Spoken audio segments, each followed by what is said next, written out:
तो आज हम एक काम करते हैं, हमारे सब इंस्पेक्टर हैं मेरे साथी हितेश से आपको आज मिलाते हैं। चलिए और जानते हैं उनसे उनका किस प्रकार का अनुभव यहाँ पर रहा है अभी तक का। मिलिए हमारे हितेश साहब से। हितेश साहब सब इंस्पेक्टर 2024 से सिलेक्टेड हैं और राजस्थान से बिलोंग करते हैं। सबसे पहले स्वागत है हितेश साहब आपका बहुत बहुत हमारे यूट्यूब चैनल पर।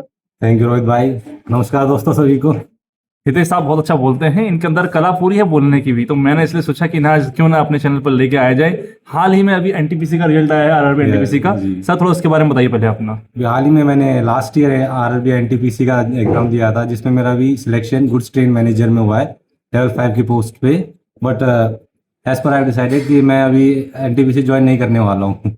सर एनटीपीसी ज्वाइन नहीं करने वाले हैं। मैं देखता हूँ कि लोग कहते हैं ना कि भाई डिफेंस बहुत हार्ड है, बहुत हार्ड है, मुझे जो है छोड़ के जाना है बस, ऐसा सोचते हैं।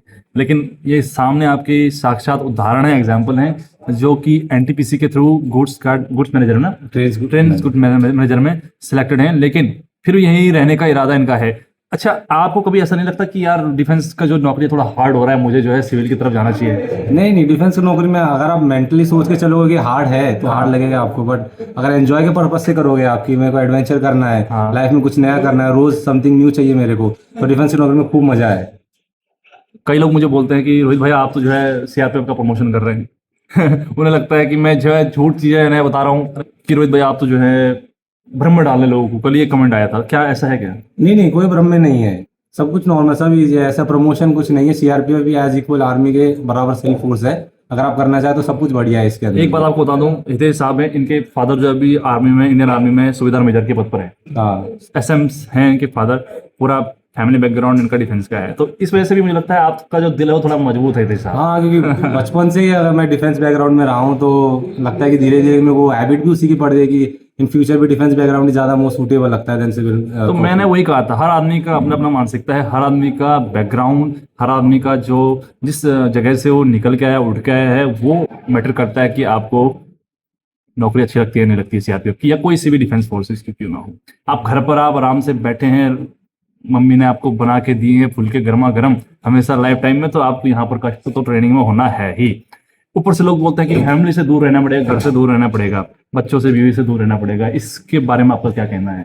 नहीं, बच्चों से और मतलब बच्चे तो कहीं अभी फैमिली पेरेंट्स वगैरह से दूर रहना पड़ेगा, बट ये हम पता है कि हम दूर रहेंगे तो फिर वो सिक्योर हैं, वो सेफ है, उनके लिए बेटर फैसिलिटीज हमारे पास। सिविल जॉब में जाओगे आप फैमिली के साथ रहोगे, बट इतनी बेटर फैसिलिटीज उनको नहीं मिल पाएंगी जितनी यहाँ पे मिलती है। तो कई लोग पूछते हैं ना कि जब वो फैसिलिटीज का क्या फायदा जब आप अपने परिवार के साथ ही ना हो। कई लोगों का ये मानना है कि परिवार सर्वोपरि है, तो इसमें आप क्या कहना चाहते हैं कि आपके फादर भी जो है आर्मी से हैं, तो वो अपने बच्चों से, बीवी से दूर ही रहे होंगे ज्यादातर समय, तो उनका क्या सीखा है आपने इस चीज से, किस प्रकार से आपने? परिवार तो सभी के लिए सर्वोपरि है, तो सत्यवाद है, पर ये फोर्सेज भी आपको अपॉर्चुनिटी देती हैं, आप अपनी फैमिली को रख सकते हैं। हाँ, इनिशियल पीरियड में आपको थोड़ा दूर रहना पड़ेगा, तो आप कोई भी जॉब करें, ट्रेनिंग पीरियड में आपको घर से दूर रहना ही पड़ेगा। हाँ। इसमें कोई अलग चीज नहीं है।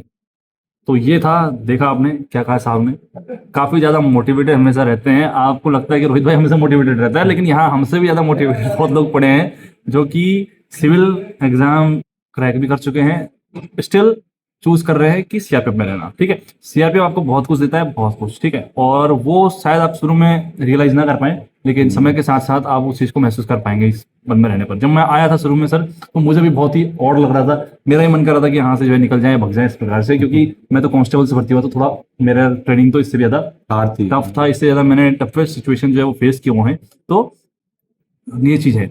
दूसरा, अब चलो ये तो हो गया, सीआरपीएफ बहुत अच्छा है, आपका मन है यहाँ पर करने का आगे, आपने हमारे जो व्यूअर्स हैं इनको भी मोटिवेट किया है काफी हद तक। अब ये बताइए कि निकाले कैसे एग्जाम, आपने किस प्रकार से तैयारी की थी, जरा एक बार हमें ये बताएं।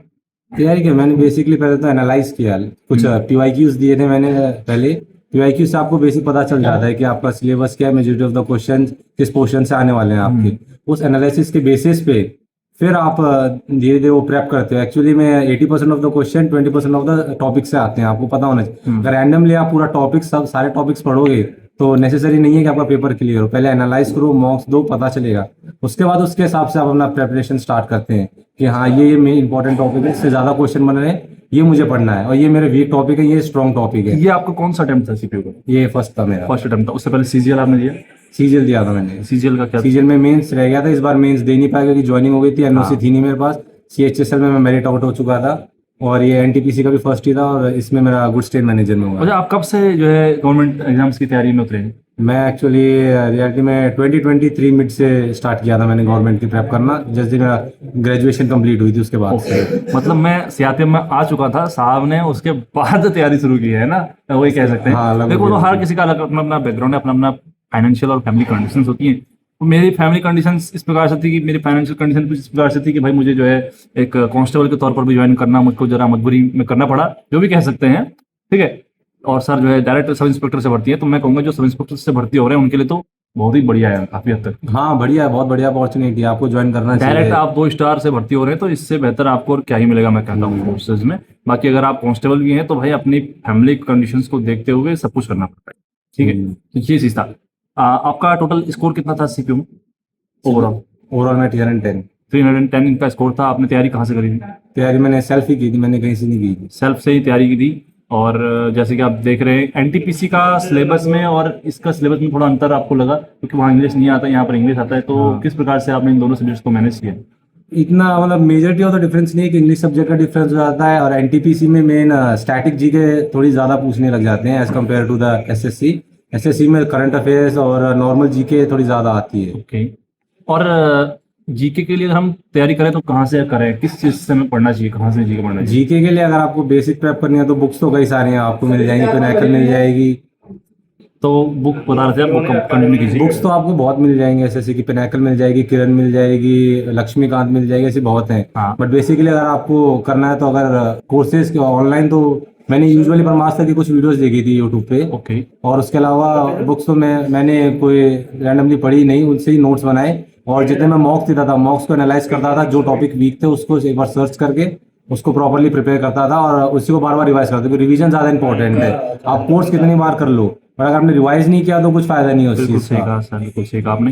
परमार सर का मैं जब भी जिसका भी वीडियो बनाता हूँ ना, वो हर कोई ये बोलता है कि मैंने जीएस परमार सर से पढ़ी है। मैं इकलौता एक ऐसा आदमी हूँ जिसने परमार सर से जीएस नहीं पढ़ी सर। नहीं, परमार सर से मैंने स्टडी किया था, बट जब तक मेरा प्री हो चुका था, प्री के बाद मुझे कई लोगों ने सजेस्ट किया ओ, प्री के बाद? कि हाँ परमार सर से पढ़ो, तब मैंने फिर सीएचएसएल एनटीपीसी के लिए परमार सर से स्टार्ट किया चलो था। ठीक है, जब जागो तभी सवेरा कहते हैं। आपने पहले परमार सर से पढ़ लिया, मैंने आजकल नया बैच लिया परमार सर का, तो मैं पढ़ रहा हूँ थोड़ा थोड़ा करके ठीक है। तो हम भी अभी पढ़ा शुरू किया मैंने परमार सर से पढ़ना, ठीक है। तो कभी भी जो है ना अपना रथ रोकना नहीं चाहिए, मेरे को लगता है। हमेशा उसमें कुछ नए अचीवमेंट्स उसमें हासिल करते रहने चाहिए। अपने ज्ञान का जो भंडार है, इसको घड़े को भरना नहीं है कभी भी हो। इसमें जो है चीजें लाने देनी है, लाते रहो, इसमें ग्रहण करते रहो चीजों को। और ये अंत नहीं होता है किसी चीज का। आपने अभी एनटीपीसी निकाला, सीपीयू निकाला, तो ये मैं समझता हूँ ये अंत तो नहीं है। अंत तो नहीं है, तो कह सकते हैं भाई शुरुआत है, बेसिक शुरुआत है। धीरे धीरे और भी ठीक है। हासिल करेंगे। सर एनटीपीसी में नहीं गए, परंतु हो सकता है कल को इनका सीजीएल में इससे हायर ग्रेड पे पहुंच जाए, हाँ। तो चले जाएंगे, 52 हो जाए, कोशिश 46 हो पूरी जाए, रहेगी। या आपका सीएपीएफ में असिस्टेंट कमांडेंट में हो जाए, चले जाएंगे, या स्टेट बीसीएस में कहीं हो जाए तो चले जाएंगे। यानी कि इससे बेहतर अगर आपको कहीं कुछ हासिल होता है तो बिल्कुल जाना चाहिए, बिल्कुल जाना चाहिए। क्योंकि एक जगह रुकने में तो मेरे को लगता नहीं है भलाई है, या आप नीचे जा रहे हैं तो वो भी गलत है। तो इससे बेहतर, यानी बेहतर का अर्थ है कि बेहतर वाकई में अगर आपको कभी कुछ मिले तो निस्संदेह आप जाइए, अदरवाइज इससे बेहतर नहीं है अगर, तो जाने से कोई भलाई नहीं है। और आदमी अपने आप को ढाल लेता है, वो चाहे किसी भी प्रकार का सिचुएशन क्यों ना हो। मेरा फैमिली बैकग्राउंड बिल्कुल भी डिफेंस वाला नहीं है, फिर भी आप बताइए कि आपको मेरा आज तक कभी लगा कि मैं जो है फैमिली मेरा डिफेंस बैकग्राउंड से नहीं है, कुछ कमियां लगी हो इस प्रकार से? बिल्कुल, मेरे को तो लगता है मेरे से ज़्यादा डिफेंस बैकग्राउंड आपका लगता है मुझे, जिस हिसाब से आप मेंटेन रखते हो ना अपने आप को, जिस हिसाब से शेड्यूल फॉलो करते हो, हमसे भी तेज काम करते हैं सारा। हर चीज सबसे पहले उठना होता हो, चाहे कहीं पर पहले जाना होता हो, किसी भी जगह पर कोई भी इवेंट्स, कोई भी एक्टिविटी ऐसी नहीं होंगी जो हम या फेल हो जाते हो या पीछे रहते हो किसी से। सेम हितेश भाई हमेशा रनिंग में एक्सीलेंट मारता है, ठीक है तो काफी गट्स है भाई, मैं मानता हूँ, ठीक है। हमेशा रनिंग में एक्सीलेंट आता है। हमारा स्क्वाड में ओनली बंदा है जो हर रनिंग में एक्सीलेंट आता है। मतलब हम लोग हैं कभी कभी मार लिए एक्सीलेंट, कभी कभी शरीर हमें जो है अलाउ नहीं करता तो हम नहीं मारते, लेकिन हितेश भाई हमारा ऐसा है जो हर समय एक्सीलेंट मारने के लिए तैयार रहता है। तो काफी बेहतरीन है, इस चीज से भी हमें मोटिवेशन मिलता है भाई, ठीक है। और काफी अच्छा है। और इसी प्रकार से आपने थोड़ा सा और बता दीजिए, थोड़ा इंग्लिश का बता दो कैसा करना है, फिर इस वीडियो को हम खत्म करेंगे। इंग्लिश का बता दीजिए। इंग्लिश का तो मैंने जहाँ तक नीतू मैम की बुक पढ़ी थी और एसपी बख्शी की बुक पढ़ी थी, क्योंकि मैं सीडीएस की प्रेप करता था। हाँ और बाकी तो मैं उनके नोट्स बना के उसी को बार बार रिवाइज करता था, रूल्स वगैरह। इंग्लिश के सारे टॉपिक्स करे नहीं थे मैंने, ग्रामर में स्पेसिफिक टॉपिक्स मैंने पिक किए थे, और स्पेसिफिक जो मुझे पता था कि majority of the idioms, phrases या नाउन, ये synonym, antonyms, one word substitution जो आते हैं उन्हीं को पढ़ा था, और उनसे रिलेटेड जो और बनते हैं उन्हीं को मैं बार बार रिवाइज करता रहा था। और बेसिक जो मॉक्स में नए नए अगर कुछ मिलता है मेरे को, हाँ। तो उनको नोट डाउन करके उनको रिवाइज करता था। और बेसिकली अगर आप दे रहे हो इंग्लिश का मॉक, या last year at least 5 to 10 years के आपको मॉक देनी चाहिए, पता चल जाएगा कि इंग्लिश का पैटर्न कहाँ से क्या चल रहा है। आपका बैकग्राउंड किस प्रकार का था? हिंदी मीडियम बैकग्राउंड से थी या अंग्रेजी मीडियम? नहीं, इंग्लिश मीडियम स्कूल से था, तो मेरे को इंग्लिश में इतनी प्रॉब्लम होती नहीं थी, तो नॉर्मल इजीली मेरे से वो समझ आता था, करता था। साहब है अंग्रेजी मीडियम से, मैं हूँ हिंदी मीडियम से।